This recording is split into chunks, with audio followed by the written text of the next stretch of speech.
Priecājos jūs redzēt un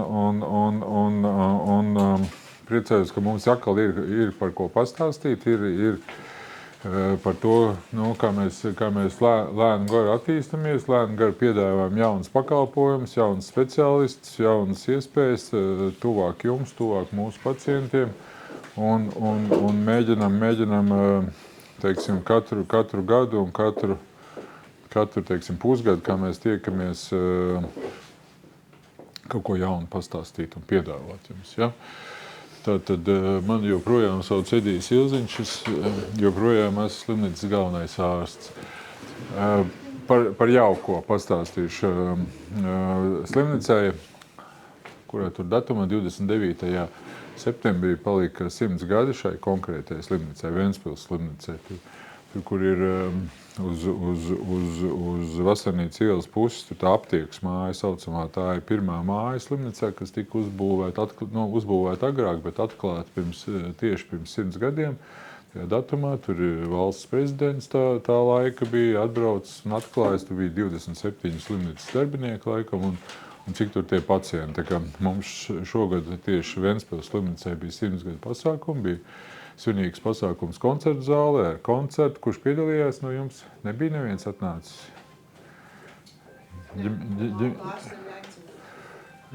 Tas bija atvērtais pasākums, tur brauc, tur rīdzinieki brauc un labdien.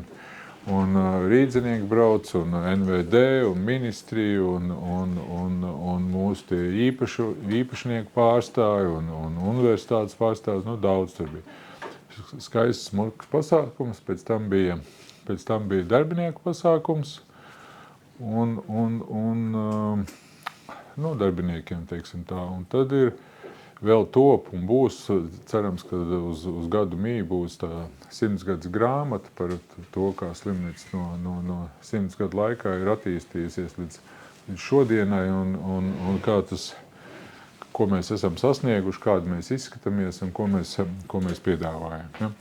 Un tad pilsēta balsoja, darbinieki balsoja un bija tāda aptauja pa pilsētu, pa novadu nezinu, bet un tad kā medmāsa mums vislielāko, teiksim, atzinību no kolektīva, no pacientiem Marika Tanakova, tā ir māsa, kas strādā neatliekamās palīdzības centrā, traumu punktā, teiksim, ļoti tāda, ieredzēta, visi mīl, visi pie viņas griežās kaut kādos gadījumos.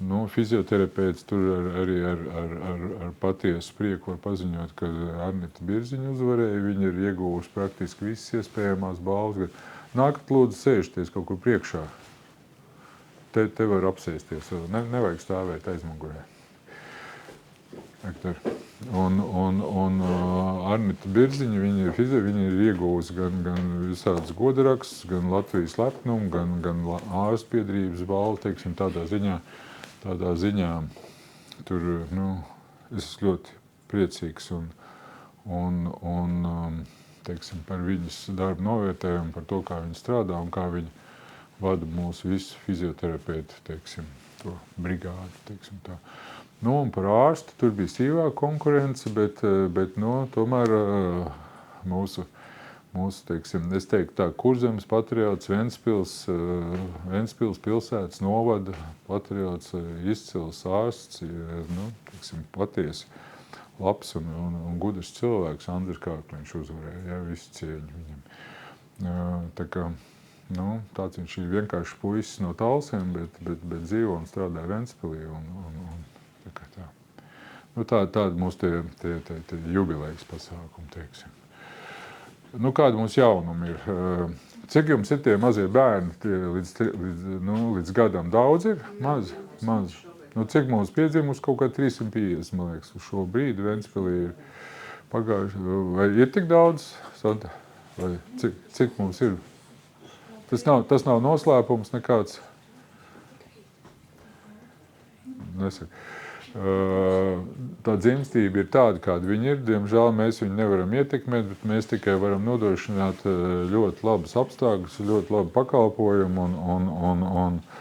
un to, lai dzemdētāji, lai jaunā māmiņa, lai bērns un teiksim, tēvs justos komfortabli, lai dzemdības būtu drošas, lai būtu epidurāla anestēzija, lai būtu pediatrs klāt, lai viss noritētu, bet runājot par tiem jaundzimušiem, bet mūsu doktori pēc neonatoloģa pediatra Sara Blumberga ir izgājusi kursus, nolikusi eksāmenu un iegūst sonogrāfiju, iegūst certifikātu tā saucamā neirosonogrāfijas pakalpojumus jaundzimušiem caur avotiņu. Un ir līdz šim uz Kuldīgu brauc, uz Liepāju, tagad arī Ventspilī ir, ja tāda nepieciešamība ir, te viņai pieraksts ir atvērts un var nākt. Pat reizi, bet no janvāra būs arī kvota pieejama. Mēs no sonogrāfijas pārdalīsim to kvotu un būs pieejama. Ja? Otrs tāds mūsu ieguvums, teiksim, tā ir doktors Ivans Jelovskis. Tas ir jauns ķirurgs, viņš ir mācījies kopā ar tiem mūsu jaunajiem ķirurgiem, kas strādā Roģiko un Arhīpovu doktoru Olgu, un viņu teiksim, dažādu apstākļu dēļ, viņš no onkoloģijas centra 2 reizes mēnesī brauc pie mums, un brauc ne tikai, dabūjot vēl vienu krāslu, tur ir, jā, brauc pie mums ne tikai dežūrēt uz neatliekumu palīdzību, bet viņam ir atvērts arī pieņemšanas kā speciālistam, tieši kā onkologam. Es gribētu jūs aicināt, ja jums ir šie pacienti, kas ir, nākat lūdzu priekšā, tur ir kur sēdēt? Doktori, kur te viņš. Gribētu jūs aicināt, izmantot šo gadījumu, jo viņš strādā, viņa pamatdarba vieta ir Latvijas onkoloģijas centrs, viena no doktora Sīviņa ķirurģijas nodaļām, un viņš, teiksim, brauc pie mums ne tikai, lai sameklētu kaut kādus pacientus, tie pacienti paši brauc turien, bet arī, lai dežūrētu. Ļoti labs, dolīts un akadēmiski un ļoti tāds sociāli novērtēts jauns ķirurgs, un viņam ir arī pieņemšanas kaut kāds pa 2 stundām, ja? Vai pa 2, pa 3 stundām. Viņš brauc pie mums 2 reizes mēnesī, līdz ar to pieņemšana ir 2 sestdienas mēnesī. Jā. Ir pa valsts naudiņām, ir pa maksu. Jā. Tā kā jauns ķirurgs, bet tā pamat specialitāte viņam ir onkoloģija, protams, bet viņš arī no nākošā gada visticamākais veiks kaut kādas, teiksim, kaut kādas šaubīgās dzimumzīmes vai vēl kaut kādas, tādas mazas manipulācijas pie mums uz vietas, bet, lielas operācijas viņš veiks, protams, tur. Gribēju atgādināt par ķirurgu ambulatorijām pieņemšanām. Sergejs Roģikovs, viņš ceturtdienās, katru ceturtdienu, kādas 6 stundas pieņem, viņam tur pacienti ir, sūtiet ar visādām citām vainām, un viņš strādā kopā ar māsu, tāpēc viņš arī var kaut kādas manipulācijas, kuras vajag, kuras nevajag izdarīt. Ja? Šogad rezidentūru ir beigusi viena no mūsu stipendiātiem, doktoriem, mūsu rezidentēm, doktora Aneta Granovska. Viņa arī pārvākusies uz Ventspili dzīvot ar bērniņiem, un viņa ir viens no tiem 3 nefrologiem, kas mums mācās, 2 vēl mācās, bet Aneta Granovska, viņa arī pārņem gan stacionārā, viņa ārstē nefroloģiskos pacientus, gan ambulatori pieņems, un līdz ar to arī hemodilijas nodaļa Ventspils viņa paņems. Mēs tur domājam, viņu arī varbūt uz Kuldīgu kaut kādā brīdī aizsūtīt, pieņemt, bet papildus viņai strādā otra doktora Ventspilī, ja, kas nefrologs, doktora Sandra Derkevica. Viņa arī ir bērnu nefrologs, par viņas vairāk parunāšu tajā apakšējā auciņā, bet viņai ir bērnu nefrologa certifikāts, viņa strādā bērnu slimnīcā un pieņem ambulatoru tur un šur, bet mums tā kvota ir pietiekoši liela, lai mēs tos pieaugušos arī novirzītu uz bērniem un varētu strādāt kā bērnu nefrologs tajā mazuļiem draudzīgajā. Kaut kas man te notikās.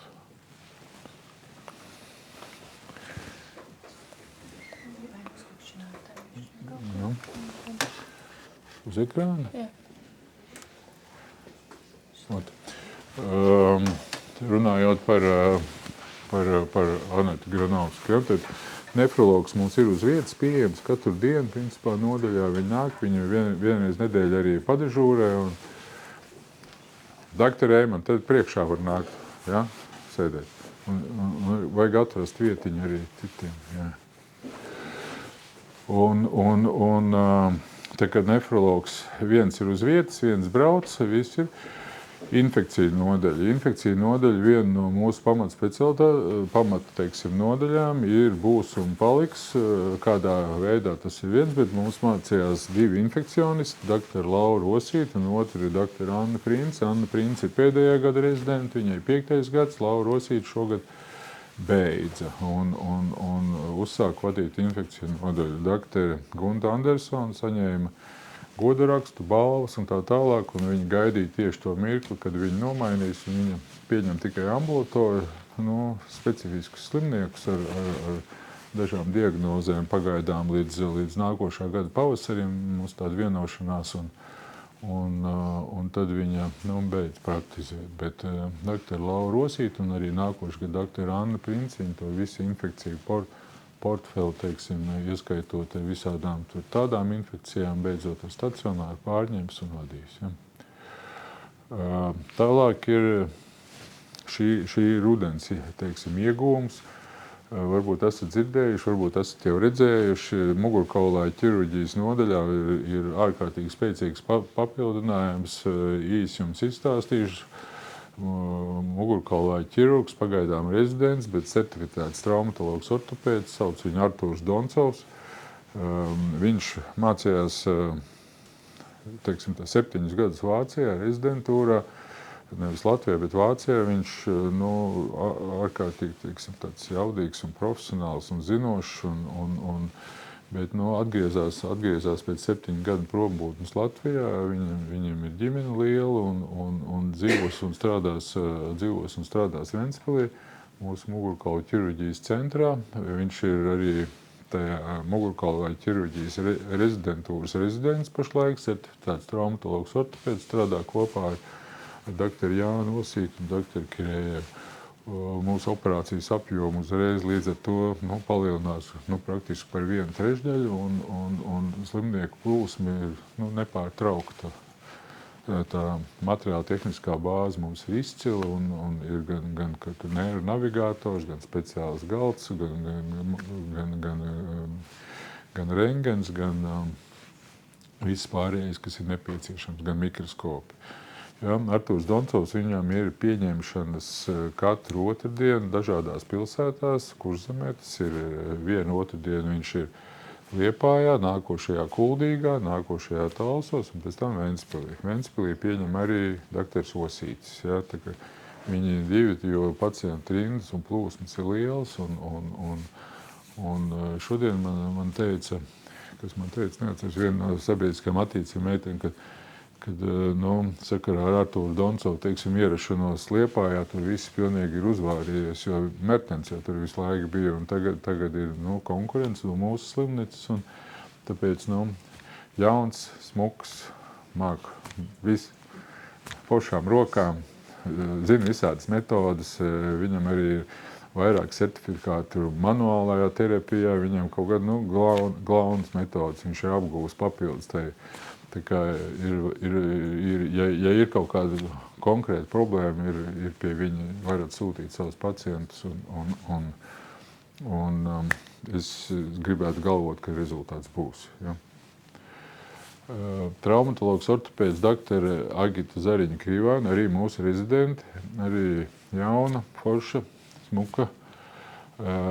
Mums ir 4 traumatologi slimnīcā, kas strādā nodaļā. Ja? Tas ir nodaļas vadītājs Kolosovs, Boginskis, doktors Zirnis Egīls un doktors Aleksandrs Primaks. Kristīna, paldies tev, ka tu atbalsti savu vīru. Ja. Viņi visi strādā nodaļā, viņi katru dienu operē, jo traumatologiem ļoti daudz operācijas. Viņi operē vienā zālē, viņi operē 2 zālēs, bet vistuvāk, rezidentūras beigām ir 2 mūsu ārsti, un viena no tām ir traumatologs ortopēds Agita Zariņa Krīvāna. Viņa arī koncentrējās uz to, pagaidām uz neatliekamo palīdzību, jo tās kvotas tur endoprotezēšanai vēl kaut kam ir tik, cik mums ir, bet neatliekamā palīdzība, visi tie laustie kauli, plāksnes un vēl kaut kas, nu, tas nekur nepazūd. Un ļoti forši daktari, ja, viņai arī ir ambulatora pieņemšana. Karina, cik bieži? Daktarai Zariņai? Jā. Nu, reiz mēnesī ir. Viņai ir mainīgi tas pieņemšanas. Jā, bet, nedēļas, kad viņa ir 3 reizes nedēļā un bet viņa ir pieejama. Un tur, teiksim, vakar es novēroju pie Kolosova, tur tā rinda, tur nu, kustās visu laiku daudz cilvēku, bet pie Zariņas viņi ļoti labi. Viņi mācās Rīgā, bet ļoti daudz uzturās arī pie mums. Man īpaši daudz vairs laika nav, jo es jau esmu pārtērējis. Mazuļiem draudzīga pilsēta. Ventspils ir mazuļiem draudzīga pilsēta. Cik tie mazuļi ir, tik viņi ir. Par mazuļiem mēs saucam ko? Bērnus no 0 līdz 3 gadu vecumam. Ja? Un līdz ar to mums ir gan Ventspils pilsētas domas, gan mūsu slimnīcas tas pilsētas projekts. Ja? Visu laiku mums tur bija rehabilitācija, kas tur vēl uztur speciālists, vēl kaut kas, bet mēs plānojam šogad ar nākošo gadu palielināt šo speciālistu skaitu, un es jums varu pateikt, ka man ir vienošanās ar tādu doktoru Ivetu Dzīvīti Krišāni, kas ir profesori, kas ir bērnu endokrinologs. Viņi brauks droši vien vienreiz 3 mēnešos, ka tos bērniņus var nesūtīt uz Rīgu, bet var sakrāt tavu pieņemšanu. Mēs atvērsim janvārī, te būs zināms tas datums. Ja? Otrs ir attiecībā bērnu nefrologs, tā būs Sandra Derkevics, kas pieņems bērniņus ar nieru problēmām kaut kādām, un tad mēs vēl strādājam pie tā, ka varbūt uz slimnīcu aicināt bērnu psihiatru, bet mums ir 2 bērnu psihiatri ar certifikātiem, viena ir doktori Ilze Embrika, un otra ir mūsu terapijas nodaļas vadītāja, viņa ir certifikāts bērnu psihiatrijā Agnes Ūdri, bet viņa ļoti aizņemta ar interno medicīnu, to mēs kā speciālisti plānojam, teiksim tā, un vēl tā primāro pediatru pieejamība visā valstī ir tāda, kāda viņi ir. Ārstē ģimenes ārstu, un tad brīžiem vajag to pediatru, brīžiem nevajag, un tad ir tāda rīvēšanās. Mūsu pediatrs galvenais, ja, Britčakungs nav ieradies, kā parasti. Pieņem bērnus kaut kur, aizņemts. Jā. Nu, tas ir par tādiem profesionāliem jaunumiem. Varbūt ir kaut kādi jautājumi par šo jautājumu. Bērnu neiroloģis pieņem. Rozentāls brauc reizi mēnesī. Vairāk ne. Ja viņam pagājušajā ziemā bija kaut kā 25, 26, 27 pacienti, tagad septembrī bija, kad mēs skatījām, bija kaut kā 14. Tā kā viņš brauc no rīta līdz vakaram, bet es ar viņu vienmēr tiekos, jo es viņu sen pazīstu, viņš foršs vīrs, bet vajag sūtīt un vajag līdz 25 pacientiem, viņš tai reizē pieņem tos bērniņus. Tur nav problēmas. Un to, ko vajag, viņš momentāli ņem uz Rīgu un tur nav problēmas. Neirologs, būs endokrinologs un tad nefrologs un tad tā mēs tur plānojam. Bet tā mazuļiem draudzīgās pilsētas tas projekts, viņš būs arī redzams gan mājaslapā, gan teiksim, tur nav problēmas. Gan ar doktoru Primatu nodošanās analīžu pieņemšanu, rehabilitāciju, uzturu speciālists, slors un brauks palīgā viens slors arī pieņem tos mazos. Bet jūs jau zināt, ka tie puņķi, iesnas un ausis, jums ir visas tiesības pašiem darboties ar otometriju un rinu. Tā ir. Ja? Labi. Tā kā nospiedīsim nākošo, ko es gribēju pateikt. Par endoskopijām es gribēju pateikt. Mums ir praktiski no jauna uzbūvēts vai pārveidots ar visiem žāvēšanas skapiem, mazgāšanas ierītēm, instrumentu skaitu. Mēs arī palielināsim to, ka nākošu gadu es ceru, ka mums izdosies. Un visus mēs palielinām par mums brauc divreiz mēnesī, brauc uz 2 dienām, brauc, teiksim tā, Rīgas Austrumu Kliniskās universitātes slimnīcas Gaļuzeres slimnīcas endoskopijas nodaļas vadītājs, tāds Kārlis Mērāns, dakteris, visiem ļoti patīk, viņš brauc un taisa tās endoskopijas narkozē dienas stacionāri ietvaros, tā kā tā rinda ir sarakstīta, viņam piepildās ļoti ātri, bet tās kvotas ir tik, cik ir, un mēs izstrādājam tās kvotas, un Un, diemžēl, vairāk viņas nevaram dabūt, tāpēc man ir lūgums jums nosūtījumos, ja jums ir aizdomas par onkoloģiju vai kādas citas, nerakstiet vienkārši izmeklēšanu vai kaut ko. Ja ir pozitīvi slēpto asiņu skrīnings, rakstiet to Z12.1. Labi?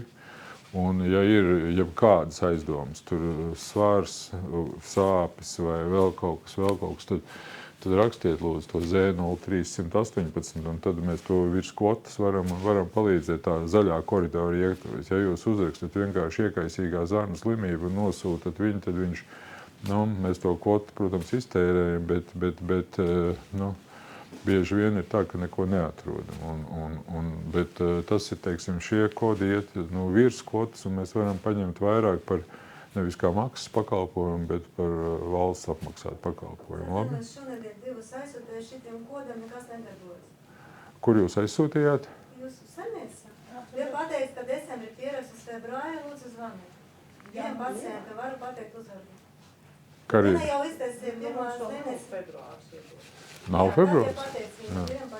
Bet, ja jūs ar šiem kodiem sūtat, lūdzu, varbūt zvanat uz reģistratūru, varbūt mēs viņus varam ātrāk paņemt, jo tas zaļais koridors principā mums darbojās.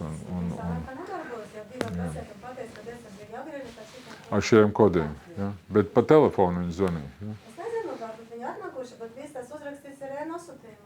Jo reizēm pacienti nesaka, kas viņiem ir nosūtījumos rakstīts, un mēs būtu tā nekorekti, ka jums ir onkoloģija, vai kas, ja viņi to telefonu sarunā neafišē, tad mēs jau nevaram zināt, kā. Es atkal vienmēr viņam saku, ka pasakiet, Jo tas ir pirmais, ko viņam vajadzētu teikt.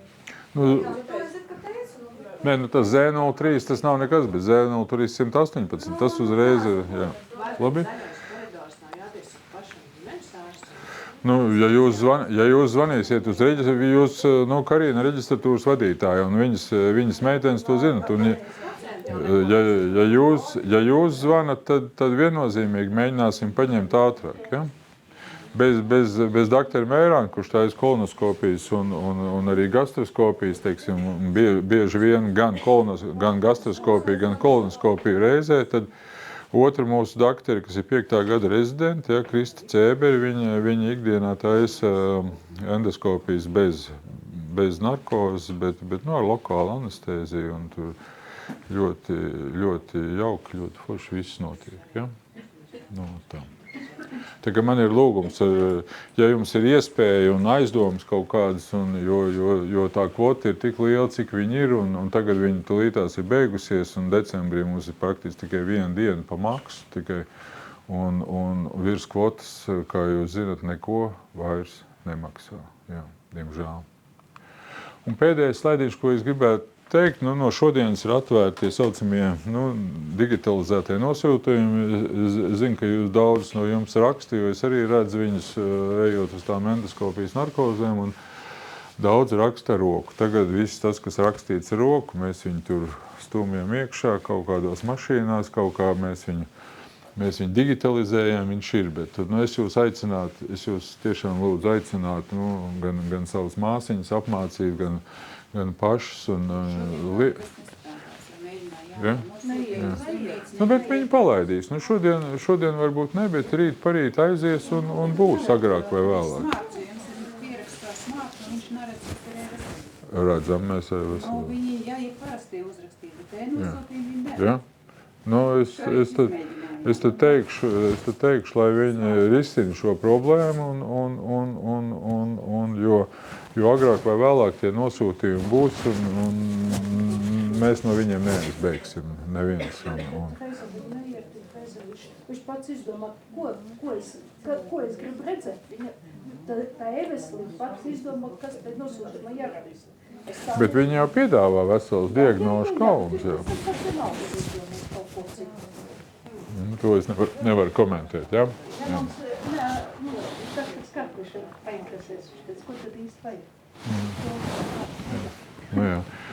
Otrs izraksts, mēs cenšamies, mums ir uzdevums, mums ir soda sankcijas, ja mēs viņus neieliekam un tā tālāk. Visus izrakstus par mūsu manipulācijām, par stacionēšanu, par operācijām mēs ievietojam e-veselībā, viņi tur ir redzami gan pacientam, gan jums, ja, un ja ir vajadzība, tad viņi tādi ir.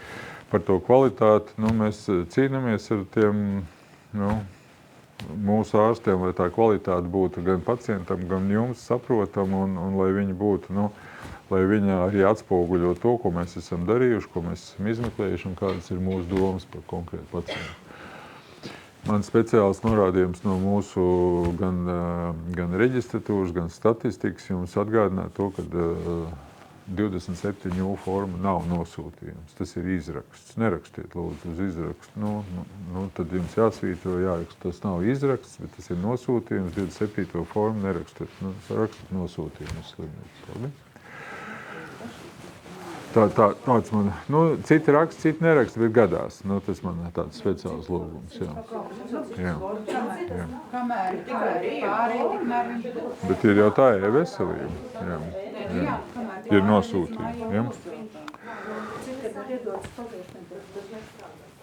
Un pēdējais, ko es gribēju pateikt, gan ministrs, gan vēl kaut kādi, gan politiķi, gan NVD, gan ministri, gan visi runā par slimnīcas pārlīmeņošanu. Ir dažādas versijas, dažādas slimnīcas, dažādas, tās slimnīcas formas. Tas, ko es gribēju teikt, kad tā pārlīmeņošana, ja šī valdība noturēsies un esošais ministrs ir tas, kas ir uzsācis to pārlīmeņošanu un kaut kādu funkciju pārdalu Latvijā, ja viņš būs, tad es gribētu teikt, ka tā pārlīmeņošana arī būs. Es jums nevaru pateikt, kas notiks ar citām slimnīcām. Galīgi nevaru pateikt. Bet es zinu, kas notiks ar šo slimnīcu, jo viņa paliks. Viņa ir tajā 4 slimnīcas sarakstā, kuras paliek, Kurzemē, Liepāja un Ventspils, kas ir 8 profili neatliekamajā medicīnā, un plus visi pārējie, tie, kas ir kā papildus. Mēs nodrošinām neatliekamu palīdzību 8 profilos Ziemeļkurzemes reģionā un acu slimībās arī un mugurkaulu ķirurģijā nodrošinām pa visu Kurzemi. Tāds ir mūsu uzdevums akūto palīdzību. Es runāju par kaut kādiem laustiem mugurkauliem vai kaut kādām tādām briesmīgām lietām. Bet mūsu slimnīca paliks. Mēs esam uzsākuši darbu pie kaut kādas optimizācijas, reorganizācijas, bet tas ir, par to nerunāsim, bet speciālisti ir. Pacientu plūsma ir, NMPD mums ved no visurienes, tā kā mums ir neirologs, mums ved no Liepājas. Mēs uz Liepāju neko nevedam, bet tos kardioloģiskos viņi tikai pa dienu strādā vairāk, jo viņi aiziet uz Rīgu, bet tā kaut kā. Doktors Cērpas slimnīca pagājušajā šonedēļ aizvedām uz Rīgu ar infarktu. Milzīgs infarkts bija. Man liekas, tā jūsu slimnīca bija. Jā. Bet tas cits jautājums. Tā kā tā slimnīca tīkla pārmiņa, ja jums ir kaut kāda cita informācija, tad pasakat man, es jums varu pateikt, ka Ventspils slimnīca ir un būs, arī pēc 100 gadiem. Ja? Bet es īstenībā izstāstīšu vispār, kas tas ir un kas šobrīd ir pieejams. Un tad noteikti pie visiem jautājumiem, jo 20. gadā sākās tā enterālā un parenterālā barošana, kas nozīmē ar zondēm vai gastrostomām, vai arī tad intravenozi parenterāli barošana. Un kopš 2023. gada arī ir tas medicīniskais papildu uzturs, kas nozīmē tātad perorāli uzņemams, arī visbiežāk jūsu onkoloģijas pacientiem, kuriem krītās svars un ir samazināta apetīte, tātad mazā apjomā mēs jau varam uzņemt tādu kā ēdienreizes arī aizvietotāju. Pastāstīšu, kādi tie produkti arī ir un vispār kāda ir visa tā saņemšanas noformēšanas kārtība. Pēc būtības ir šobrīd jau pieejams tātad 4 formātos. Tas pirmais būtu, un kas arī ir pieejams, piemēram, neiroloģiskiem pacientiem, pēc insulta citreiz tie rīšanas traucējumi ir tādi, ka nevajag zondi, bet tomēr rīšana ir ietekmēta, un, piemēram, to pašu šķidrumu uzņemot, mums vajadzētu iebiezināt šo ūdeni, sūlas, un to konsistenci adaptēt. Tātad šobrīd arī to valsts apmaksāto, kompensēto produktu klāstā ir arī šie te iebiezinātāji, Nutilis Clear, ja? Un tā kā to arī var noformēt pacientiem un pieteikt, un arī šīs te olbaltumvielu piedevas.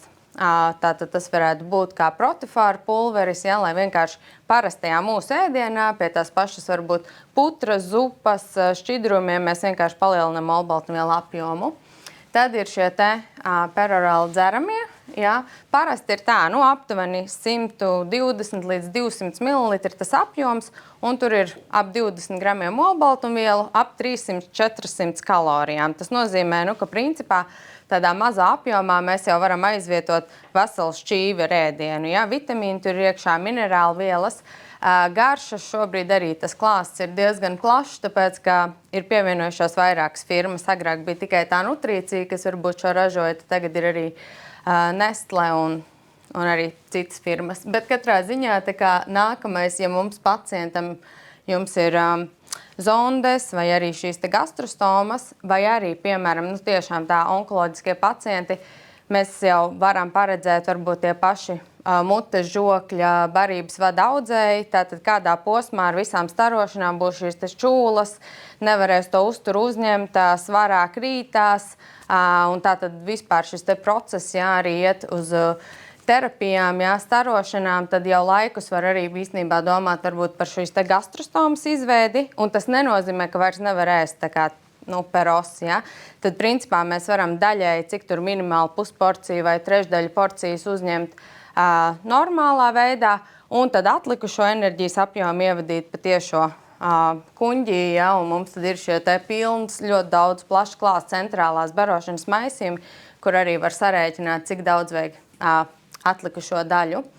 Un pats pēdējais, bet arī īstenībā, kas, pat arī Eiropā daudzās valstīs vēl nav, bet pie mums ir valsts apmaksāts mājas parenterālā barošana, bet, protams, ka tas vispār ir pats pēdējais solis, un Latvijā nav daudz šādu pacientu, bet tas, piemēram, tāpat īsās zarnas, sindroms, tad, principā, visticamāk, kad, tie pacienti arī būs no Latvijas onkoloģijas centra, un pēc tam jau tur tiks noformēti Rīgā, bet, ja, piemēram, jūsu pacientu vidū, piemēram, tām pašām iekaisīgo zarnu slimībām, Kronas slimības, tur arī varētu būt, vai arī, piemēram, kuņģa vēži ir diezgan tādi, kur arī tā uzturu uzņemšana var mēģināt jējunostomu veidot, bet, ja nav iespēja, tad citreiz ir arī nelielā apjomā papildus parenterāla barošana. Un tad tur ir speciāla apmācība, jo infekcija risks ir augsts. Tātad, tas ir tiešām tāds zināt, kad ir tāda iespēja, gadījumā visi gali plīst un vispār gramošanas trakts mums nav iespējams izmantot, tad pacients var dzīvot arī uz šīs te parenterālās barošanas. Un ārzemēs vispār jau ir tā, kad ir mugursomiņa, viss pa dienu iet un barojās, un šis te maisījums arī tātad dienas laikā tādā veidā tiek uzņemts. Kam paredzēts? Es nezinu, vai es nepārskrēju pāri, bet es bišķiņ paiešu priekš, jo pirmām kārtām, ko jūs varat pamanīt un tā novērēt, tas pats svara zudums, vai ne? Ja pacients nemērķtiecīgi, nevis nāk pie manis uz ambulatorā konsultāciju samazināt svaru, bet nemērķtiecīgi slimības rezultātā ir šis te hiperkatabolisms, muskuļu masas zudums, svara zudums, uzreiz tas tāds liels signāls, kur mēs skatāmies, un domājam, ka varētu būt nepieciešama šī te papildus medicīniskais uzturs. Un tas ir tāds pirmais skrīnings. Jums ir kaut kur tie skrīningi vispār pieejami? Principā tur 3 jautājumi, ko var uzdot. Varbūt, ka mēs pēc tam varētu izsūtīt arī Santai atsūtīšu, lai jums ir tā pa rokai kaut kur, un tā. Pa lielam tas ir tiešām par svara zudumu pēdējo 3 mēnešu laikā, to ķermeņa masas indeksu, redzam, bet tas ir ļoti nespecifiski, jo mums būs arī pacienti vizuāli ārēji aptaukošanās, bet ir sarkopēniska šī aptaukošanās. Tātad šis te muskuļu masas lielais zudums ir tikpat bīstams, kaut vai ārēji vizuāli, pacients vēl ir normālā svarā vai pat it kā paaugstinātu svaru. Un vienkārši samazināts tas ēdiena apjoms pēdējās, nedēļas laikā, vai vispār tādā īsā periodā šī te apetīte tiek ietekmēta. Un, protams, pati pamatdiagnoze, kas nosaka. Pirms tam tad, kur šeit es paiešu atpakaļ, būtu tie diagnožu kodi, tie ir arī sadalīti. kas būtu tam peros lietojamiem, medicīniskajam papildus uzturam, enterālai barošanai un atsevišķi nākamais slēdz būs tai parenterālai barošanai. Bet principā pamatā tātad visticamāk, visbiežāk tas ir pēc insultiem, rīšanas traucējumi, jā, tātad tā būs tas R13, jā, disfāgija. Es parādīšu arī, kā izskatās tas nosūtījums, kas ir jāizpildē veselībā, jo to tad arī uzreiz Gaļezeru slimnīca redz, jā, un kā viņu vajag aizpildīt. Te ir par to parenterālo barošanu, bet, es teiktu tā, ka nedomāju, ka parenterālā barošana uz jums tā attieksies, bet zināšanai, ka tas arī ir pieejams.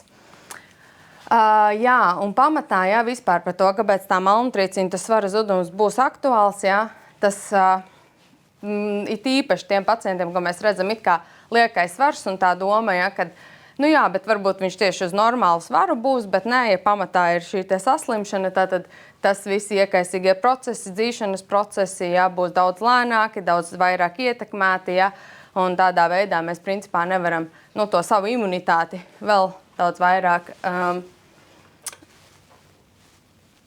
Un principā arī tā pati, cik ilgi mums šis pacients būs ar smagu slimību, jā, un tā.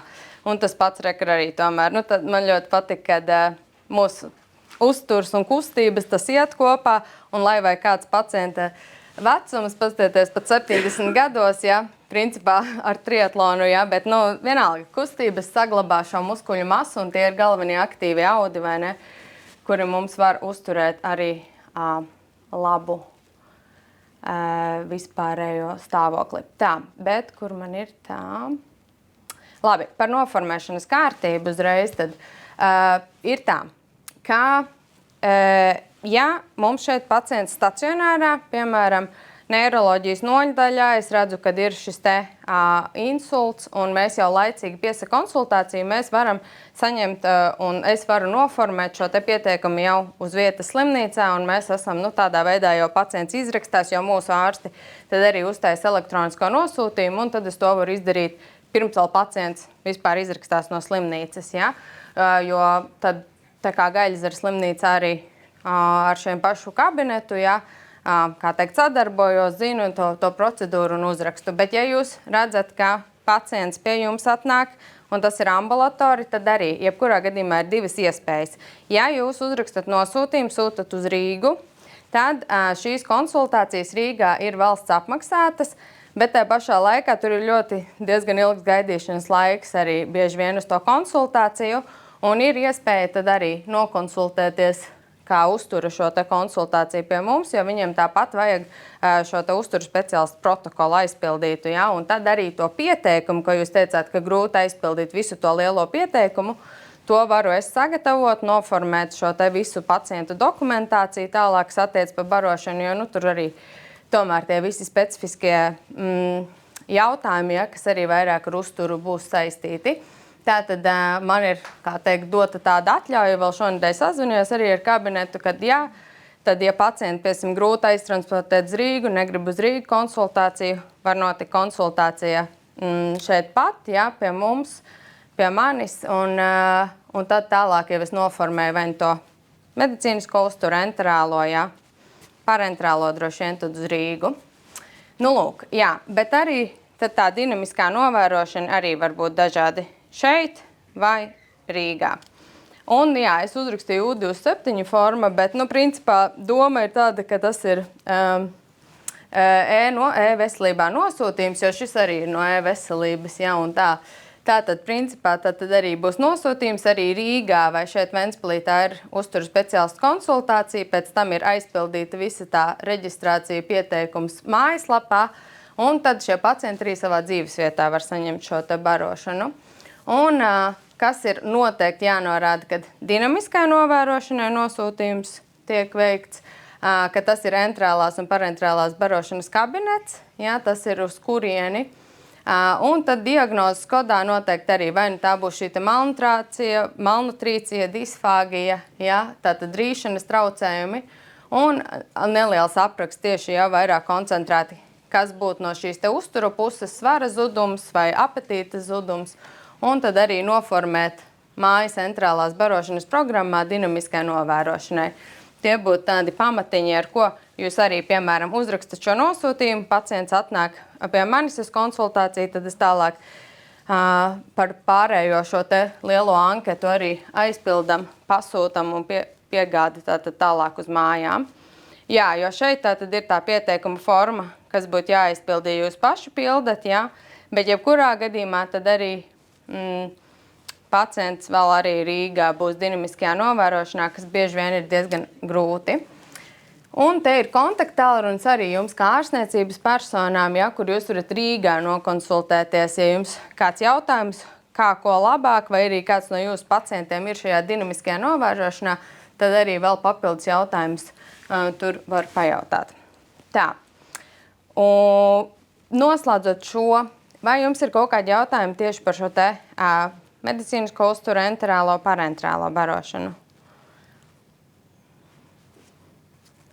Vai jums varbūt rodas, jā, bet katrā ziņā es gribētu tā, ka, lai pacienti arī tie paši onkoloģiskie jau var būt uz priekšu, tā kā domājot, ka viņiem arī ar visām terapijām tas svars kritīsies, kamēr vēl nav nokrities, viņi arī var jau nokonsultēties un saņemt šo te kaut vai sākumā papildus medicīnisko uzturu un laicīgi domāt, ja varbūt uzsākt ar zonda īslaicīgi, uztaisam šo te gastrostomu, un tad mēs paralēli terapijai arī saņemam atbilstošu uzturvielu apjomu. Jā. Kas ir jādara? Ģimenes ārsts zvana uz rehabilitācijas centru, piesaka konsultāciju pie uzturu speciālistu. Es jums dodu nosūtījumu kā uzturu speciālistam, nevis kā tur barošanas kabinetam, jā? Nē.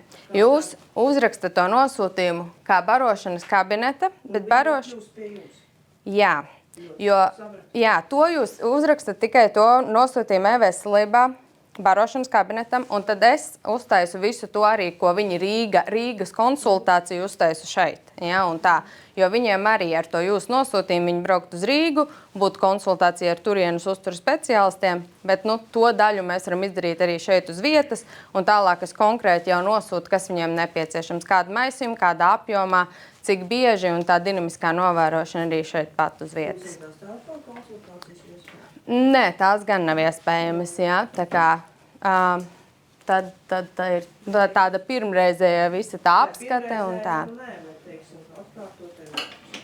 Šobrīd ir tā, ka arī atkārtotās valsts apmaksātas ir Rīgā, un tad, piemēram, tās telefona konsultācijas arī, piemēram, būtu Rīgā valsts apmaksātas, bet savukārt, piemēram, ja mēs uzsākam šeit un mums ir tā dinamiskā novērošana, mēs to varam veikt arī šeit, bet, jā, bet tās nav valsts kvotas šeit. Vai jums nav valsts kvotas? Nē. Jā. Tā kā tā. Pagaidām tas uz reģioniem nav, ir tikai Gaļezera slimnīcā šīs kvotas iedalītas. Reizējā konsultācija? Jā. 45 eiro ir... 50 eiro ir. Jā, 50 eiro ir konsultācijas cena. Jā, kā standarta parastā konsultācija, te ir tā, ka divas lietas, kas, viens var būt tas pacienta ceļš tikt līdz Rīgai un otrs gaidīšanas laiks. Tās lietas, ko jūs vienkārši varat piedāvāt. Ja? Skaidrs ir, ka mēs arī gaidām, kad uz reģionu būs tās kvotas, jo iespējams, tas, ko mēs mēģinam izcīnīt, bet pagaidām tas vēl nav tā sadalīts, ja? Un pagaidām visas tās valsts apmaksātās šobrīd ir tikai tur, dietoloģijas un uzturu centrā. Bet, kad būs šeit, tad arī vēl dosim papildus ziņu. Tā. Bet otra lieta, kas pie mums arī ir šis te diabēta apmācību kabinets, kas jau ir vēl vairāk gadus, ja?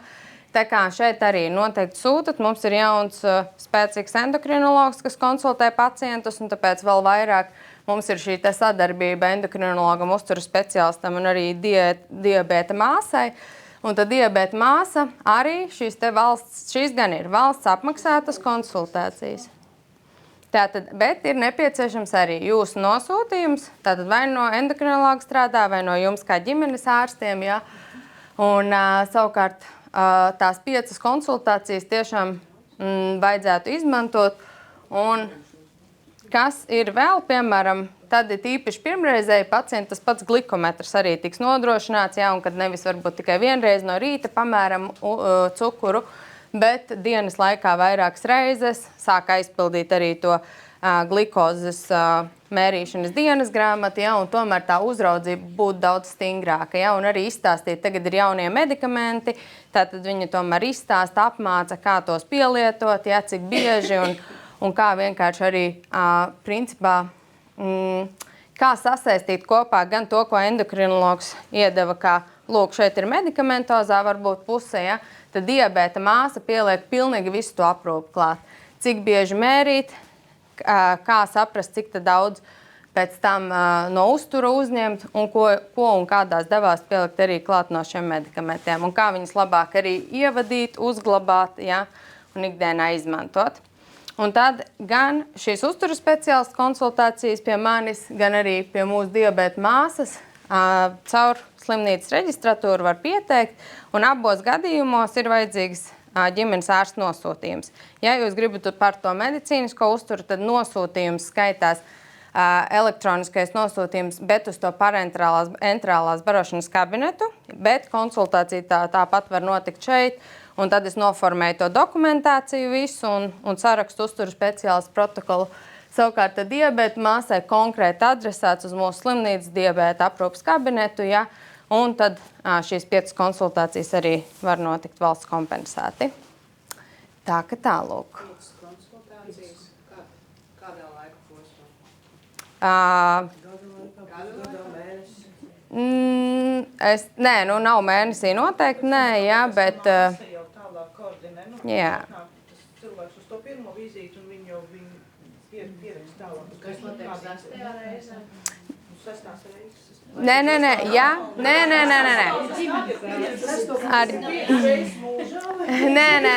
Ar ģimenes ārsta nosūtījumu tad ir 5 reizes, bet ja ir endokrinologa uzskaitē, tad endokrinologs var nosūtīt tā kā vairāk rekur ar endokrinologu vai bērnu endokrinologu nosūtījumu tās apmācības atkārtot. Ja?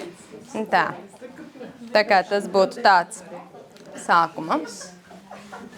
Bet arī tur ir tas elektroniskais nosūtījums uz to diabēta aprūpas kabinetu. Es domāju, ka tagad visi ir elektroniskai nosūtījumi. Nu, viņš jau tagad Ja viņš tur iesies, jau mēs varam apkalpot arī bez. Jā. Es saku, vienkārši iet jautājums par to, ka ir pakalpojumi, kur mēs gaidām rindā, un kamēr mēs viņus sagaidām, lai viņus saņemtu, mums viņu sākumā nāksies digitalizēt, un tikai pēc tam viņš varēs to pakalpojumu saņemt. Un tas bija tāds vienkārši draudzīgs aicinājums, kas sākt jau strādāt. Vai tur pastāv tāda opcija kā diabēta apmācību kabinets, kāds ir redzējis vispār? Jo tur tās veiknes jau ir gatavas. Tur ir kaut kā, tur ir 1000 tās veiknes, uz kuriem jāsūt, vai mums jāraksta endokrinologs, vai mums jāraksta endokrinologa māsa, vai diabēts, vai diabēta apmācība, vai diabēta kabinets. Tur jau var ir atbalsts tālīgs. Jā, es arī zinu. Tur ir atbalsts tālīgs. Atnāk pēc pusgada. Es neesmu viņu izstrādājuši un neesmu viņu izpētījuši. Viss kārtībā, es vienkārši domāju, varbūt, ka jums jau kāds nosūtījums. Ja kāds zina, tad pasaka, kurš zina, kā tur jārāk. Nu, es būtu pateicīgi. Jums tādi jāmeklē. Un apakšā pierakstīt, ka Es izgudro, ko viņi grib, rentgena labāk redzēt. Kurš ir Nē, jā. Tādā ziņā. Cukurs varbūt jāraksta. Bet arī, ko es pamanīju citreiz, vienkārši, ka pie uzturu speciālists jūs arī rakstat nosūtījums pie uzturu speciālists, bet te atkal ir tā, ka jā, šobrīd nav vispār valsts apmaksātas tās uzturu speciālists lietas, tā kā īsti, protams, man ir ļoti labi, kad es redzu, kāda iemesla pēc, ja jūs sūtat, bet te pašā laikā tas, diemžēl, šajā apmaksā neko šobrīd nemaina, jā, un tā. Jā. Nu, protams, atkarīgs kā kura polise, bet sadz. Jā, ir pacienti, kas nāk un tā. Tā kā tā. Tas no manas puses šodien ir viss. Paldies. Labdien, mani sauc Oksana. Esmu koordinātori Ziemeļkurzemes reģionālā slimnīcā. Un mūsu pakalpojums jau ir pieejams vairāk nekā 10 gadu. Nu, par šiem gadiem nekas tāds īpaši jauns nav nācis klāt, tāpēc atkārtošana zināšana māte. Un iziesim cauri tam, ko mēs jau visi zinām. Tā, veselības aprūpes pakalpojumus mājās sniedz vispārējās aprūpes māsas, ārsta palīgs, mūsu komandā fizioterapeits un ergoterapeits. Arī varbūt citā komandā ir audiologopēds, bet pašlaik mums viņš nav pieejams. Tā, medicīniskā aprūpe mājās ir valsts apmaksāta veselības aprūpe. Var saņemt pacientiem, kuriem ir noteikts saslimšanas. Tā ir medicīniskā aprūpe, kas ietver noteikti veselības aprūpes pakalpojumu nodrošināšanu pacientu viņa dzīvesvietā. Pacientam ar hronisku saslimšanu un pārvietošanās traucējumiem veselības aprūpe mājās tiek nodrošināta līdz 30 kalendārām dienām. Bet, ja veselības aprūpes mājās ir nepieciešama ilgāk 2 darbdienu laikā pirms minētā termiņa beigām, māsa tā kā uzraksta epikrīzē, ka ir nepieciešams turpinājums, un līdz ar to ģimenes ārsts apmeklē pacientu un sniedz attiecīgā pakalpojumu atzinumu vai par turpināšanu vai pārtraukšanu. Pēc izrakstīšanās no stacionāra ārstniecības iestādes vai dienas stacionāra sakarā ar ķirurģisku iejaukšanos veselības mājas aprūpe ir 10 kalendāras dienas. Par nosūtījumiem.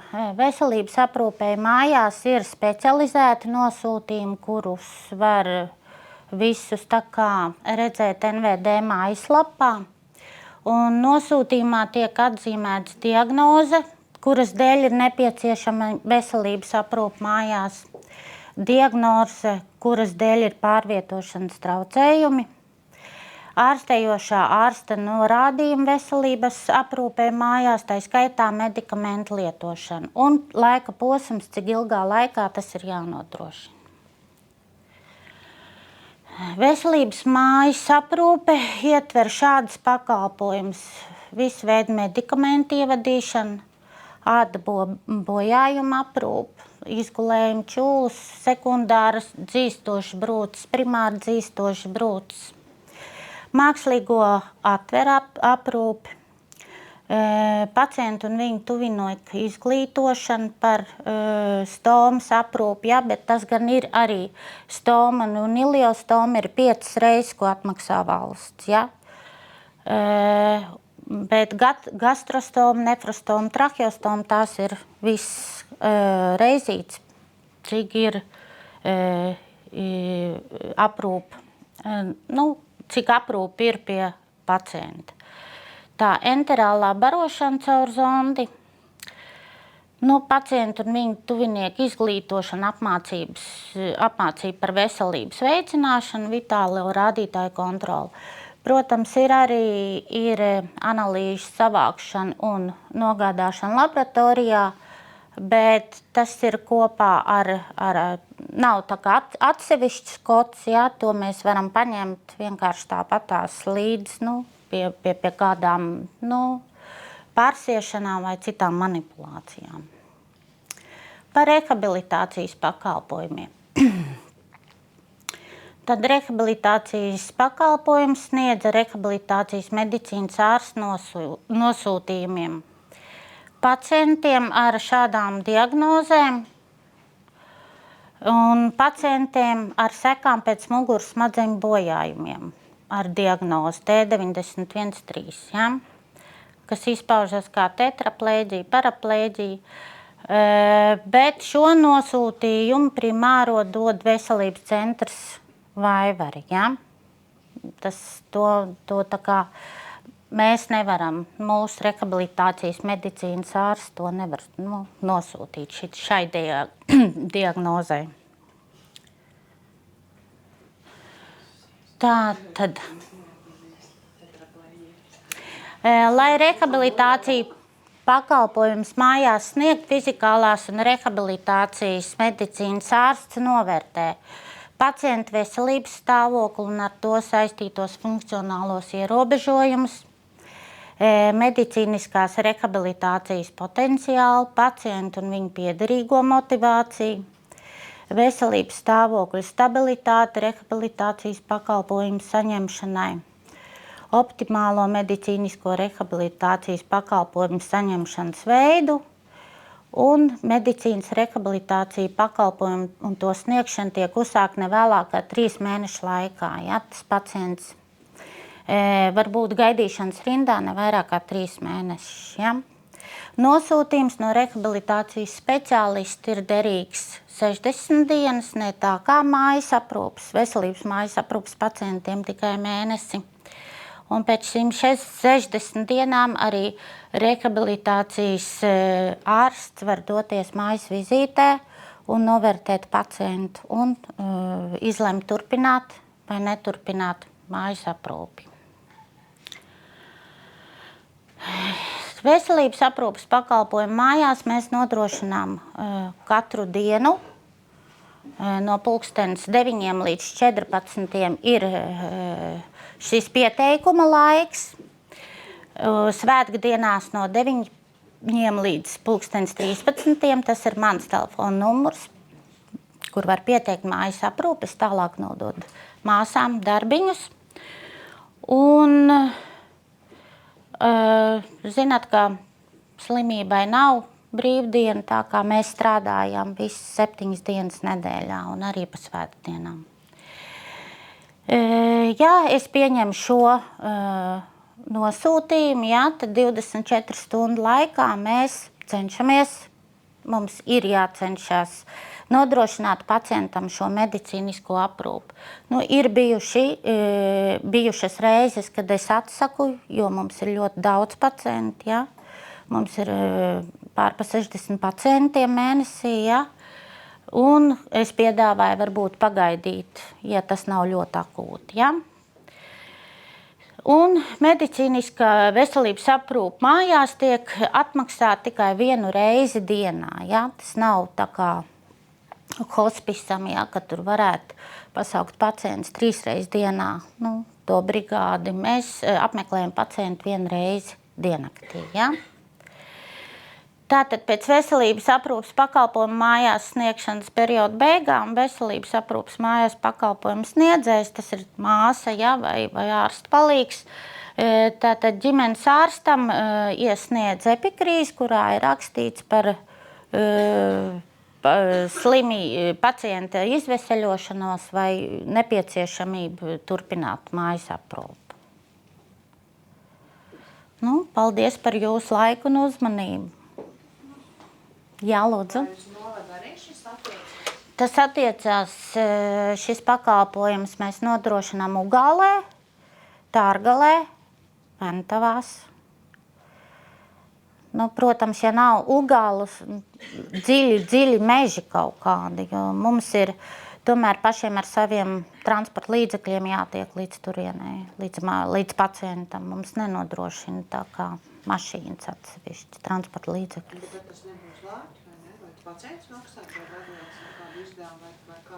Nu, līdz šim tā nav bijis, ka mums tādos ļoti dziļos mežos ir jāveic mājas aprūpe. Tie onkoloģiskie pacienti diezgan daudz sāk rasties, un tiešām stomu pacienti ir ļoti daudz, gastrostomas, cistostomas un ilgkateteri. Un ja viņi guloši, tad ar to ilgkateteri es viņu nekur... Nu jā, bet jūs varat zvanīt, mums Ugālē dzīvo ļoti laba māsiņa, kas arī varētu aprūpēt jūs pacients. Vēl jautājumi varbūt ir kādi? Un tie elektroniski nosūtījumi? Patreiz tos elektroniskos nosūtījumus tā kā, nē, jo man ir uz katra pacienta ir jāveido vēsture, kurā viss tiek smalki aprakstīts. Un it kā varētu, ka jāmēģina varbūt jāprintē ārā, bet vai viss tās māsas tiek tā klātai e-veselībai, to es nezinu. Pagaidām uz papīrveidiem. Jā. Būtu jauki. Un epikrīzes arī tiek? Epikrīzes papīra formātā, jā. Pašlaik ir nekādi jauni, tādi noteikumi par šiem 10 pārgadiem nav bijuši. Ir pagājuši gadu tā kā vēlējās, lai mājas aprūpē piebiedrojās arī podologi, un lai mēs taisam elektrokardiogrammu, bet tie podologi jau ir ļoti maz.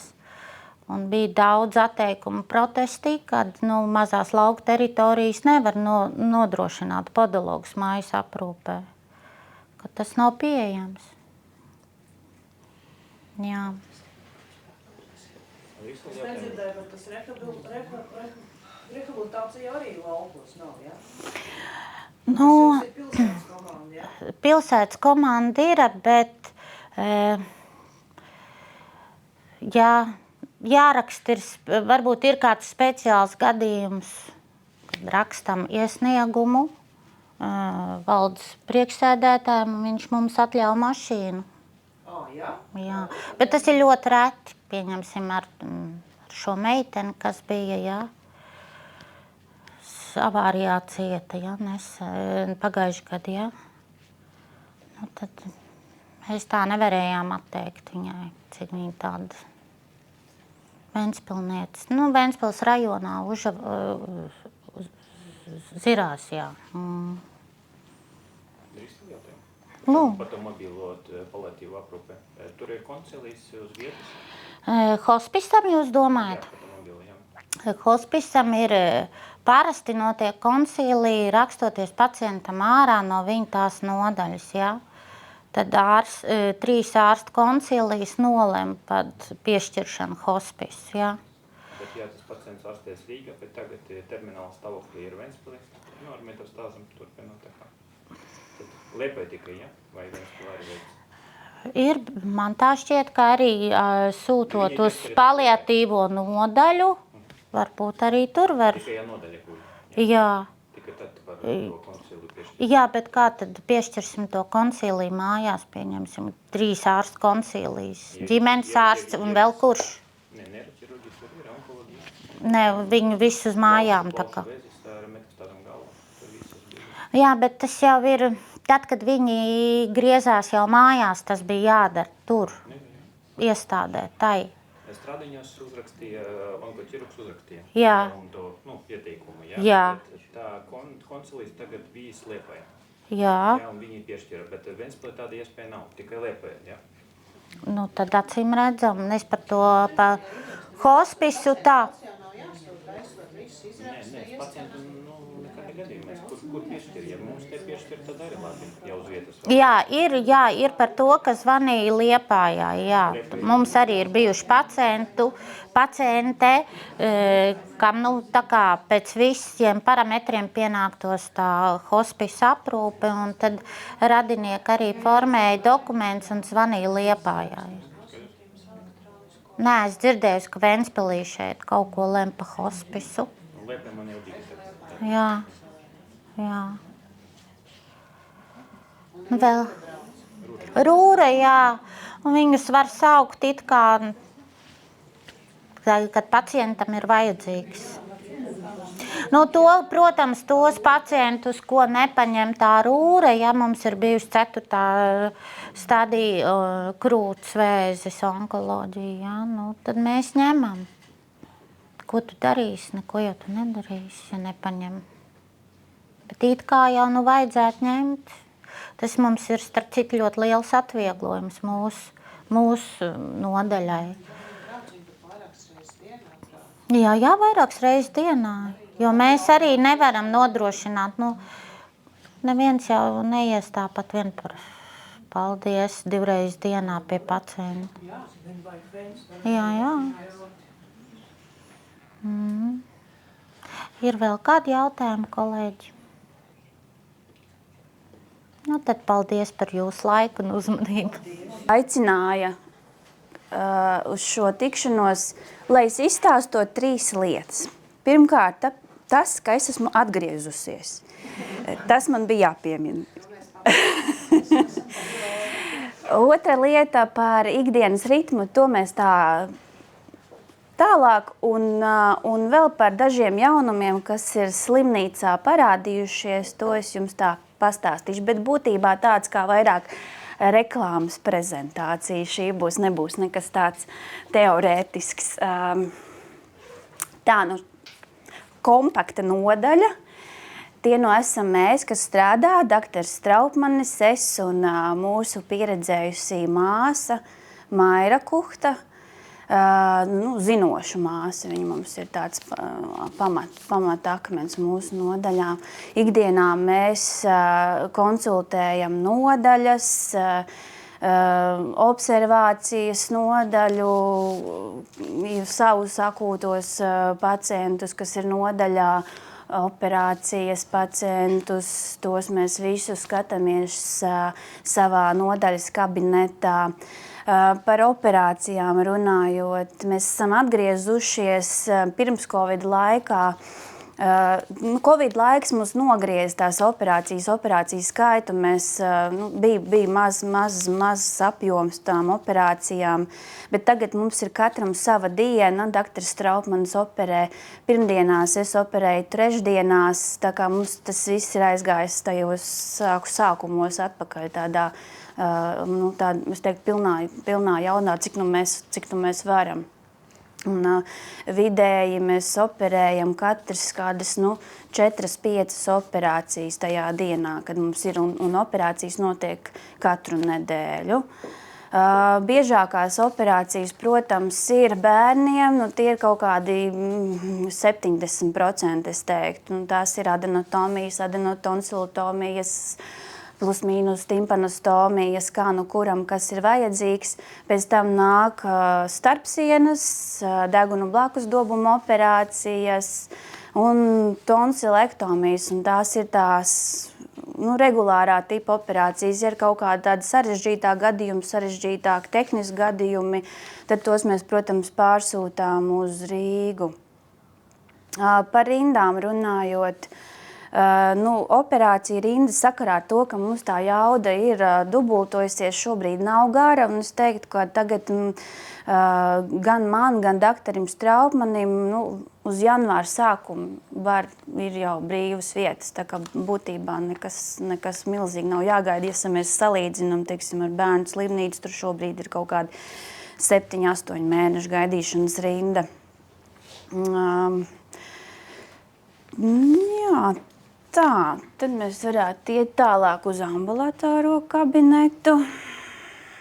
Te mums ir daži lieli jaunumi parādījušies.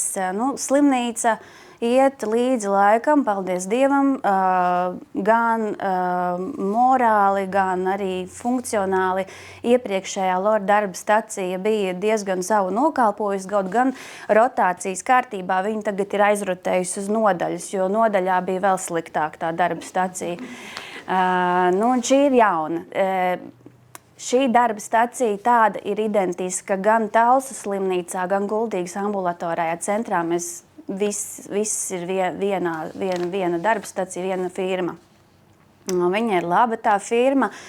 Viss ir iekšā, kas ir primāri nepieciešamais LOR apskatē, sākot no parastiem instrumentiem, beidzot ar dažādu leņu cietiem endoskopiem, ir fibroskops, mikroskops. Mēs esam pārgājuši arī uz pilnīgu, grūti, bet uz pilnīgu ausu skalošanu, ausu sēru skalošanu ar ierīcē iestrādāto aparatūru. Pacientam patīkams krēsls, nolaižams, paceļams, dažādās pozīcijās. Varam uz vietas arī veikt dažādus, pēc nepieciešamības, dažādas līdzsvarā testus. Tā, pacientiem vispār patīkami ir ienākt pie mums šobrīd. Viņiem ļoti patīk. Viņi saka, ka viņi kā kosmosa kuģī jūtās, jo mums tur viss spīd un ir zili zaļās gaismās, un uzreiz viņiem tā sajūta ir savādāka. Otra jauna lieta, kas mums ir parādījusies, tā ir audiometrijas kabīne. Tā arī bija tāds iepriekšējos gadus tāds klupšanas akmens dzirdes izmeklēšana, jo kaut kādi 80% gadījumu mums tāda veca gadagājuma cilvēki ir, kam tā dzirde ir vairāk jāizmeklē. Lielākoties gadījumi viņiem arī ir zināmi kaut kādi pārvietošanās traucējumi. Mums tā izmeklēšana notika 3. stāvā. Mēs paši esam 1. stāvā, un tad vai nu gāja pa trepēm, vai nu tad koridora otrā galā brauc ar liftu augšā, gāja atpakaļ uz to kabinetu, un tad veic izmeklējumu aizelsušies. Un tad nāca pie manis atkal atpakaļ, un tas aizņēma kaut kādu zināmu laiku. Tagad mums tā kabīnīte ir ielikta pašā kabinetā, viss ir uz vietas. Pacients ieiet, apsēžās, tur ir iekšā austiņas ar podziņām, ar signālu devējiem, ir ventilācijas sistēma, gaisma, viss kā nākās, ir liels loks, pret kuru sēž šis izmeklējuma veicējs.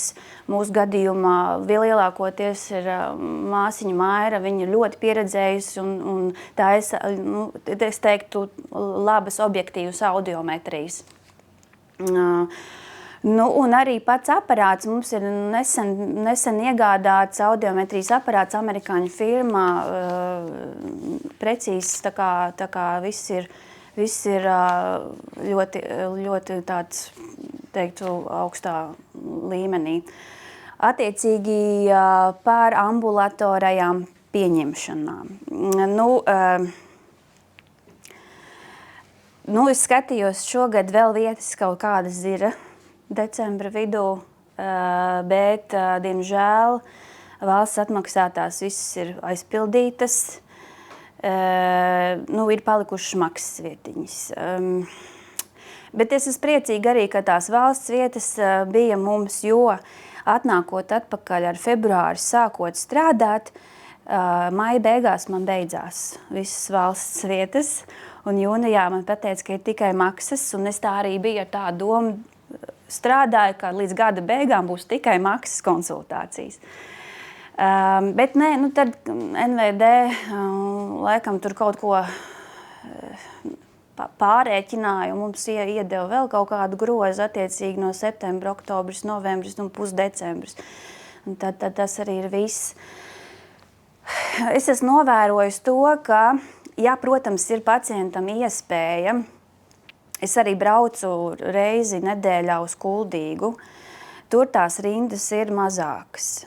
Un ja ir iespēja, tad var, ja ir vajadzība, iespēja, var būt uz turieni, tā kā mēģināt tikt, jo tur es esmu, un tur ir arī Dr. Rozenfeld reizi nedēļā, un viņai ir tā kā lielāk tie apgriezieni, viņa arī tad vairāk var pieņemt, un ir brīvāks tās vietiņas šeit. Tad Talsos arī ir gan valsts, gan atmaksātas vietas, vairāki lori tur brauc ārā no Rīgas arī, bet tādas precīzākas informācijas es nepateikšu, kā tur ir, bet es zinu, ka vietas vēl ir šogad.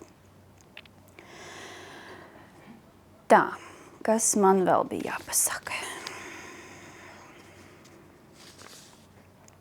Es nezinu, pieskarties tādai tēmai kā akūti pacienti. Droši vien ir daudziem interese un jautājumi par to, bet tas ir tāds smags jautājums. Bija man pāris gadus tāds brīdis, kad man bija tā kā akūtā stunda. Bet tad mēs aizgājām tādā diezgan lielā bezlimita tādā haosā, kad pacientam sāk likties, ka viss, kas ar viņu ir saistībā ar šo tēmu, ir akūti. Un nāca visas dienas pieņemšanas garumā man akūti pacienti ar akūtām kaitēm, un bija viens tāds brīdis, kad es tā kā bišķiņi, es vēl tā kā jauna esmu, bet es izdegu. Un tad es sapratu, ka es īsti turpināt negribu, un nav īsti nodalīts tas, kas ir akūts, kas nav tā līdz precīzi, diemžēl, un tad es vienkārši sapratu, ka es tā negribu, un tāpēc arī tādas akūtās stundas šobrīd nav. Ir kaut kādi idejas jautājumi bijuši ar priekšniecību par to, kā mēs to tālāk varētu risināt teorētiski. Varētu palaist to akūto stundu, bet tikai tad caur uzņemšanas kaut kādiem pierakstiem, lai nav tāda kaut kāda pašplūsma. Jo citādi to tā nevar vairs izdarīt, ja atnāk, 30 cilvēki akūtajā stundā. Bet jāsaka, ka tagad sakarā ar to, ka uzņemšanas nodaļā man šķiet, ka tas ir saistīts ar to, ka jauns vadītājs, doktors Romanovs, kas starp citu arī ir endokrinologs. Man šķiet, ka tā sistēma uzņemšanā ir sakārtojusies un patreiz nav bijuši tādi liels kaut kādas dzirdētas problēmas attiecībā uz tiem pacientiem, kas nāk uz mūsu jomu. Ir tā, ka viņus skatās terapeits, un ja viņi netiek galā, tad ja viņi sūta pie mums, kā pie Loriem. Un pagājušā gadā mums bija komunikācija arī ar Stradiņu slimnīcas Loru nodaļu. Viņiem arī jauna vadība, un viņi bija izstrādājuši savai uzņemšanas nodaļai tādas kā iekšējās vadlīnijas, kad Lori tiek piesaistīti akūtajiem pacientiem. Varbūt, ka jums jau ir dzirdēts par to, ka es esmu dzirdējis no pacientiem par to, ka ļoti daudzi aizbrauc uz uzņemšanas nodaļu slimnīcā Stradiņos, un tur tas Lors neatnāk. Tāpēc, ka viņiem ir tikai dažas diagnozes, pie kā viņi tagad dodās pie tā pacienta. Un ir divas lielās, tad ir asiņošana no augšējiem elpceļiem, un ir svešķermenis augšējos elpceļos. Pārējās lietas vairs nav akūtas lietas. Tās tad iet caur terapeitu un tad pēc vajadzības piesaista Loru. Protams, ir kaut kāda atsevišķa situācijas, atsevišķi gadījumi, kad mēs tad arī skatāmies, ja ir nepieciešama konsultējumu un ir kaut kādi jautājumi, tad arī piesaistamies. Vairāk tas ir observācijas nodaļā ievietotajiem pacientiem. Tālūk. Tā, lielos vilcienos tas arī man ir viss. Labi, labdien, cienījamie kolēģi, man patiesi prieks jūs šodien satikt. Un es pastāstīšu par šobrīd esošam aktualitātēm laboratorijā. Pirms svētkiem mums uzstādīja franču ražotāja automatizētu molekulārās bioloģijas multipleks sistēmu dažādu infekciju ierosinātāju diagnostikai. Un šī molekulārās diagnostikas platforma apvienoja sevi vairākus procesus, ko agrāk mēs veicam atsevišķi. Tā ir parauga sagatavošana, amplifikācija, rezultāta analīze. Tagad tiek apvienota vienā instrumentā, kas, protams, atviegloja laboratorijas darbu. Un savukārt visi šie procesi apvienoti vienā instrumentā, tas samazina diagnostikas laiku un, protams, uzlaboja ārstēšanas efektivitāti. Šajā bildē var redzēt, ka viss posms no parauga ievietošanas tā saucamajā kārtridžā, aparātā, līdz analīzes, līdz testa atbildes saņemšanai aptuveni 1 stunda līdz tam rezultātam. Jā. Ļoti plašs infekciju diagnostikas klāsts, 20, 40, kā jūs redzat, mērķa DNS, RNS vienlaicīgi. Tas nav atsevišķi, tas ir vienlaicīgi. Un, kas man ļoti patīk, ka tā sistēma ir sadalīta un piedāvā dažādus paneļus. Tālāk redzēsiet, kas tajos paneļos ietilpst, bet te īsumā respiratorais panelis, kur identificē vīrusus un baktērijas, tā skaitā arī Covid. Pneimonijas panelis identificēja apakšējo elpceļu infekcijas. Tad ir sepses ierosinātāju diagnostikai, centrālās nervu sistēmas ierosinātāju diagnostikai panelis, diarējas panelis, gastrointestinālais panelis un locītavu, kas ļoti, ļoti patika mūsu traumatologiem. Viņi jau stāv rindā testēt to aparātu. Jo diezgan daudz ir problēmas, jo nevar piemeklēt attiecīgu antibakteriālo līdzekli, un tas, protams, jūs saprotiet, ka arī laiks un pacientam arī veselību neuzlaboja nekādā gadījumā. Lūk, tad par tiem paneliem īsumā. Respiratorais panelis, parauga veids ir nazofaringiāla uztriepe, kā mēs jau zinām, kā bija Covid laikā. Tas pats process, tikai cita drusciņa barotne, un tur var noteikt dažāda veida vīrusus un baktērijas. To informācijas noteikti jums aizsūtīšu, lai jūs varat mierīgi izvērtēt, paskatīties, kas jums ir nepieciešams, kas jūs interesē, un tad var nozīmēt. Pneimonijas panelis parauga veids ir krēpas, bronhoalveolārā lavāža un endotraheālais aspirāts. Un te arī atkal vīrusi, baktērijas un, kas ir ļoti, manuprāt, svarīgi, antibiotiku rezistences gēnus var noteikt. Viņus var noteikt un var saprast, tad, ko mēs izvēlamies, kādai problēmai to antibakteriālo līdzekļu mēs nozīmējam. Un, protams, tas ir mērķtiecīgi jau saprotat, ko vajag iznīcināt. Kādu infekcijas ierosinātāju mēs tagad ārstēsim. Tad ir centrālās nervu sistēmas infekciju etioloģijas noteikšana. Tur, protams, vairāk ir domāts stacionāra pacientiem, jo jūs jau nepunktēsiet vai ne pacientus, un tas ir cerebrospinālais šķidrums. Tur arī var noteikt vīrusus, baktērijas un arī sēnes, kas diezgan sastopams regulāri. Caurējas izraisītāja noteikšana, manuprāt, ir liela problēma. Ļoti daudz ir cilvēki sūdzās, un mēs nevaram saprast, kāpēc un kas notiek un ko ārstēt. Vai vajag ārstēt jau to, ko jau kaut kad ārstēja, vai ne? Lūk, un šeit arī vīrusi, zinām par tiem, baktērijas un atkal parazīti.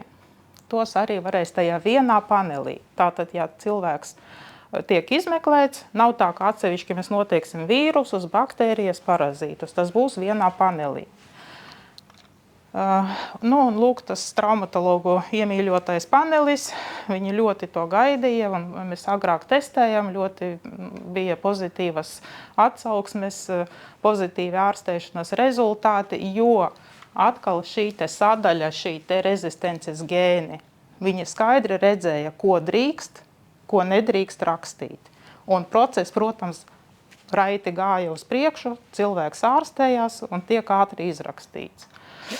Un te vairāk par sepsi, sepses noteikšanai, sepses diferencēšanai. Ja ir pozitīvs asins uzsējums, tad arī mēs liekam paneli un gram pozitīvās, gram negatīvās un atkal antibiotiku rezistences gēnus nosakam. Visu, ko jūs šeit redzat šajā panelī, tas nav atsevišķi. Tie visi izraisītāji un rezistences gēni tiek izsniegti atbildē. Kāds ir ieguvums? Protams, ieguvums ir tāds, ka tā jūtība ir ļoti augsta. 97% redziet, ražotājs sniedz tādu informāciju, specifiskums vispār 99%, samazināts, saīsināts diagnostikas laiks, jūs redzat 2-3 dienas, un tagad mēs varam 1 stundas laikā izvērtēt. Līdz ar to antibiotiku racionāla lietošana, jau saulēcīgi sākt mērķa terapiju. Līdz ar to samazinās hospitalizācijas ilgums, izmaksas un uzlabot infekciju kontroles pasākumi. Protams, sāpīgais jautājums, cik tad tas maksāja. To es izvilku no NVD. Kā redzat, apmaksāja gastropaneli, Kungja zarnu trakta patogēnu, ar tiem nosacījumiem. To informācijas jums arī visiem aizsūtīšu. Santa palīdzēs, lai saprotat, ko varam nozīmēt un par valsts naudiņu un ko varēs sekt pats pacients. Par cenām ambulatorija, protams, visdrīzāk tas būs gastrointestinālais trakts, varbūt kāds arī pulma panelis. Pašlaik valde risina to jautājumu, cik tas varētu maksāt, bet teikšu tā, no ražotāja tā viena kasete, tas viens kārtričs vai panelis 150 eiro maksā. Jā, bet cik tur ir tie izraisītāji? Un galvenais, ka jūs atrodat to antibiotikas rezistences gēnu, un jūs saprotat, ka nevajag šim pacientam šo antibakteriālo līdzekli nozīmēt, viņš viņam nepalīdzēs. Nu, protams, tur jāskatās, kā polises arī var izmantot, jā, ko apmaksāja.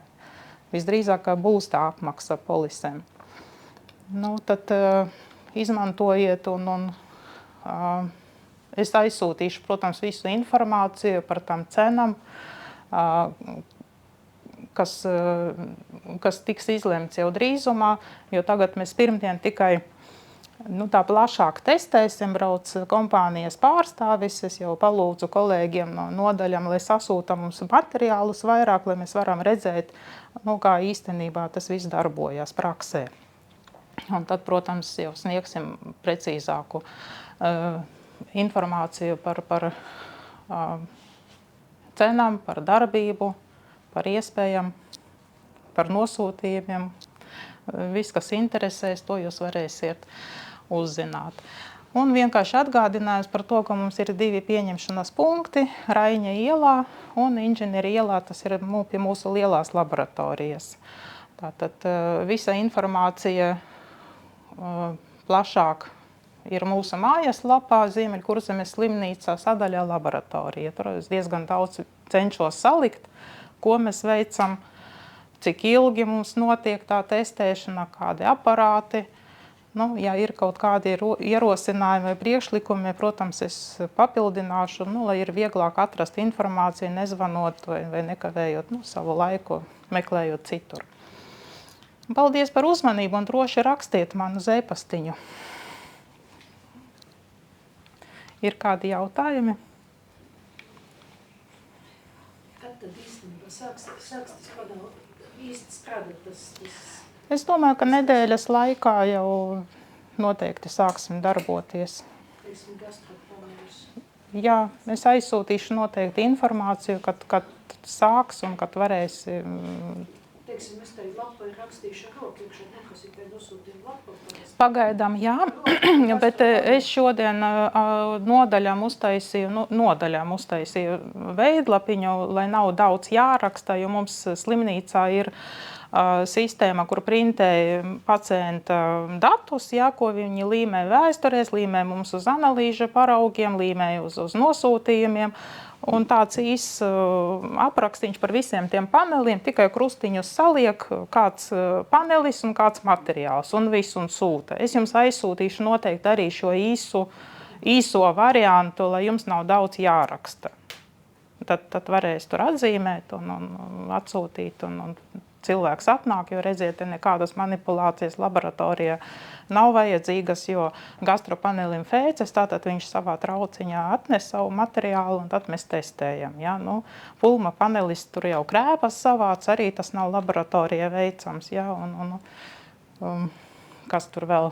Locītavas jūs nē, cerebrospinālais šķidrums nē, respiratorija, nazofarengiālā uztriepīte, jā. Tā kā tā.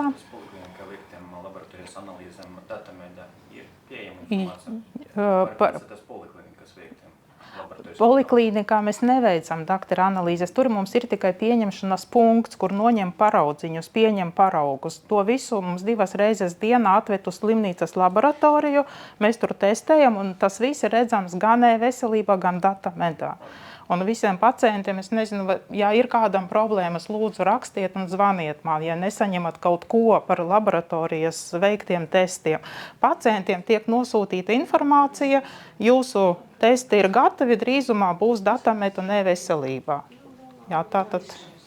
Jā. Sakiet, lūdzu, cik svarīgi ir nosūtījumā uzrādīt visas blakus diagnožu pozīcijas? Teiksim, nosūta ar anēmiju, bet viņam arī vairumdziedzeri blakus nosakām. Ir svarīgi visas blakus diagnozes? Redzi, visas nevajag, galvenās tikai, vienu galveno. Neiet ar pamatdiagnozi? Protams, nevajag, jā. To nevajag, jā. Jūs ņemat no gada vecuma, jā? Jā, protams, jā. Bet no mēneša ņemat? Mums ir ļoti labas māsiņas, mums ir ļoti laborante, vecākā laborante. Marina Daļerčika, viņa roka ir zelta, viņa prot paņemt bērniem. Jā, bet arī māsiņas, kas nāk un ir tie taurenīši, nav tās lielās adatas, jā, nebija problēmas. Ne jau galīgi nekā tad pirkstiņš, var veikt to testiņu, no pirksta, no kapilāram asiņiem paņemts paraudziņš. Analīzēm, piemēram, poliklīnikā var aiziet darba laikā, Jā. nav jāpierakstās Nē, nav jāpierakstās. Nē. Kā jau teicu, Tur brīdā tie tā. Kura? Atpakaļ. Jā. Atpakaļ. Rekur, darba laiki. Poliklinikā no 8 līdz 14 darba laiks un slimnīcā, jā. Tā kā... Lai mums Borelēzā bija tagad gadījums, ka pacientiem bija viena ERCE iekudusi un tad otra ERCE. Ja pirmā ERCE uzņemšana negatīva, tā ir ERCE DNS tests, ja, un otrā ERCE DNS ir apstiprinājis, ka viņa ir Laimas Borelēzas. Ko ģimenes ārstam pēc tam darīt? Tikai tas. Jau mēs to uzzinām jau kaut kur mēnešu laikam. Pēc fakta. Tas sekot veselības stāvoklim. Jo pacienti atnāk, paprasu, kā viņi to iet. Viena izmeklējuma visu kārtību, otra ir... No ERCEs dažādas ir, protams. Jā, viena ERCE var būt inficēta, cita ERCE nebūs inficēta. Jā, tad vadamies pēc tā rezultāta, ko jūs saņemat pozitīvu. Jā. Es zvanīju PKS teicu tā, ka ja pēc tās otrās veiktas DNS testēšanas viņi ir 2 nedēļa kliniskā simptomātika, tad mēs tikai varam secināt, ka viņi ir Laimas Borelēzas. Protams, tas ir klīniskie simptomi. Bet piemēram, steidzamo talonu vai tam līdzīgi? Nē, es domāju, ka nevajag, jā, tā kā. Bez tam jau cilvēkam mēs vienmēr iesakam, jebkurā gadījumā pēc testa, ja ir negatīvs uz ERCI, pēc mēneša atkārtojam, pārbaudam asins paraudziņu, jā, pēc testu, jā. IgG, IgG jau iet. Jā, pārslimots ir, jā. Akūts jau pēc mēneša viņš tur samazinās tas titrs, un tur mēs jau praktiski neko nevaram noteikt. Ja, piemēram, traumatologs punkte celi, viņu arī var paskatīties to šķidrumu uz to Borelēzu? Nē, mēs tādu nevaram. Nevaram mēs, jā, nē. Ja tur nebija? Nebija, nē. Lūk, tā kā. Cik tos kodus tas NVD ņem pretī? 2 tikai? Jā, 2. Vairāk neņem. Un kā tas funkcionē? Tāpēc, kad nefunkcionē, piemēram, diabēts, hipertensija un C12,5. Mums registratūrā uzreiz atlasa tos nosūtījumus. Jā. Uzreiz automātiski tiek atšifrēts un uzreiz veidojās taloni. Jā, un augšā, tālāk aizies statistikas nodaļā, viņi vēlreiz pārskata, jā, un tur kaut kas nekonektē vai raksta, ka nevar, tad, protams, mēs sazināmies ar jums, jā, jautājam, ko darīt, vai atļausiet uzrakstīt vēl papildus kaut ko. Neviens talons netiek veidots, vienkārši tāpat. Jā, tāpēc, ka, piemēram, centrālas laboratorija atkārtot ir piefiksēts tas, ka viņai 2 nosūtījumi aizlaiž visu zem 1 bez C12,5. Nē, mums registratūra, tomēr mēs esam valsts iestāde, un mums arī sekoja līdzi, prasa, lai mēs izpildām noteikumus, un mēs cenšas registratūra ievērot gan kodiņus, gan visas prasības, kas ir, lai taloni izveidot, ja? Jo tā naudiņa no valsts tiek atmaksāta, tur nevar būt kaut kā pavirši viss izveidots. Jā. Bet jau mums nav tie rādītāji, screening. Bet, jā, paldies par uzmanību. Es teicu, es esmu vienmēr pieejama, es jums vienmēr atbildu. Ja uzreiz nē, tad atzvanu, un ir e-pastiņš, kur jūs varat droši rakstīt. Ja visus jautājumus, tad atrisināsim. Ja nevarēsim, piespiedīsim atrisināt, ja mēģināsim. Jā, tad novēlu jums laimīgu jauno gadu, veselīgu, veiksmīgu, radošu, Ziemassvētki, lai ir mīļi, ģimeniski. Pēc mēneša jau viss notiekās, mēnesis palika. Jā, paldies jums par uzmanību.